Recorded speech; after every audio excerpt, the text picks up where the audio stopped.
നമ്മുടെ വീട് മുഴുവൻ കടം വന്ന് മൂടാതിരിക്കുവാൻ ചിലവ് മാത്രം നിയന്ത്രിച്ചാൽ മതിയെന്നില്ല. അധികമായി ചെയ്യുന്ന ജോലി, ചെറുകിട ബിസിനസ്, ഓൺലൈൻ ജോലികൾ, കഴിവുകൾ വികസിപ്പിക്കൽ ഇവ വഴി വരുമാനം വർദ്ധിപ്പിച്ചാൽ തന്നെ കടം ഒഴിവാക്കാൻ നമുക്ക് എളുപ്പമുണ്ടാകും. സമൂഹത്തെ ഇംപ്രസ് ചെയ്യുവാൻ വേണ്ടി നമ്മൾ അനാവശ്യമായി ചിലവഴിക്കുന്ന പണം നമ്മുടെ കുടുംബത്തെ കടത്തിലേക്ക് വീഴിക്കും. മറ്റുള്ളവരെ അനുകരിക്കാതെ സ്വന്തം സാമ്പത്തിക ഭദ്രത കൊണ്ട് അനുകൂലമായി ജീവിക്കുകയാണ് ബുദ്ധിമുട്ടില്ലാത്ത ഏക വഴി. കുട്ടികളെയും സാമ്പത്തിക ബോധം പഠിപ്പിക്കണം. കുടുംബത്തിലെ കുട്ടികളെ വളരെ ചെറുപ്പം മുതൽ പണം എങ്ങനെ ഉപയോഗിക്കണം, ഏത് തരത്തിൽ അത് സംരക്ഷിക്കണമെന്ന് വീട്ടിലുള്ളവർ അത് കാണിച്ചു കൊടുത്ത് പഠിപ്പിക്കണം.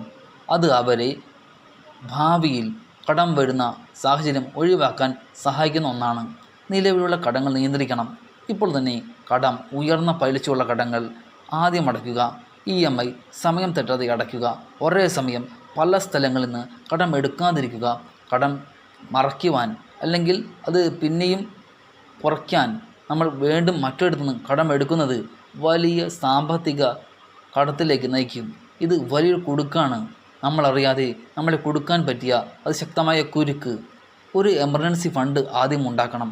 അപകടങ്ങൾ, രോഗങ്ങൾ, ജോലി നഷ്ടം തുടങ്ങിയ സാഹചര്യങ്ങൾ വരുമ്പോൾ കടം വരുന്നത് തടയുവാൻ വേണ്ടി ഒരു എമർജൻസി ഫണ്ട് വളരെ അത്യാവശ്യമാണ്. കുറഞ്ഞത് 6 മാസത്തെ ചിലവിനുള്ള തുക നമ്മൾ ആദ്യമേ സേവ് ചെയ്ത് വെക്കണം. അത് ചെറിയ തുക ആയാൽ പോലും മാസവരിയായി എടുത്ത് മാറ്റി വയ്ക്കണം. ആവശ്യമില്ലാതെ കടങ്ങൾ എടുക്കുന്നത് പരമാവധി ഒഴിവാക്കണം. പല കുടുംബങ്ങളും ആഡംബര ജീവിതത്തിനായിട്ട് പണം കടമെടുക്കുന്നു. പുതിയ ഫോണ്, പുതിയ TV, അനാവശ്യമായിട്ടുള്ള ഫർണിച്ചറുകൾ, ആവശ്യമില്ലാത്ത ആഘോഷങ്ങൾ ഇവയെല്ലാം ഒഴിവാക്കണം. ഇപ്പോൾ തന്നെ ഇത് ആവശ്യമാണോ എന്നുള്ള ചോദ്യം കടം എടുക്കുന്നതിന് മുമ്പ് സ്വയം ചോദിക്കണം. ഒരു കുടുംബം ആദ്യം ചെയ്യേണ്ടത് വരുമാനത്തിലപ്പുറം ചിലവ് ചെയ്യാതിരിക്കുക എന്നുള്ളതാണ്.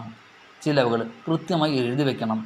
ശമ്പളം, ബിസിനസ് വരുമാനം, മറ്റു നമുക്ക് കിട്ടുന്ന സാമ്പത്തിക സ്രോതസ്സ് ഇവയെല്ലാം ചേർത്ത് എഴുതി വയ്ക്കണം. അതിനുശേഷം ഭക്ഷണം, വൈദ്യുതി, വെള്ളം, ഫീസ്, കുട്ടികളുടെ ഫീസ്, യാത്രാ ചിലവുകൾ, ചികിത്സ എല്ലാം നമ്മൾ ഒരു ലിസ്റ്റ് എഴുതി വെക്കണം. ഇതിലൂടെ നമ്മുടെ അനാവശ്യമായ ചെലവുകൾ എവിടെ നിന്നാണ് വന്നത് എന്ന് നമുക്ക് കൃത്യമായി മനസ്സിലാക്കാൻ പറ്റും. ഇങ്ങനെ ചെയ്താൽ ഒരൊറ്റ കുടുംബത്തിനും കടം വന്നു ചേരില്ല.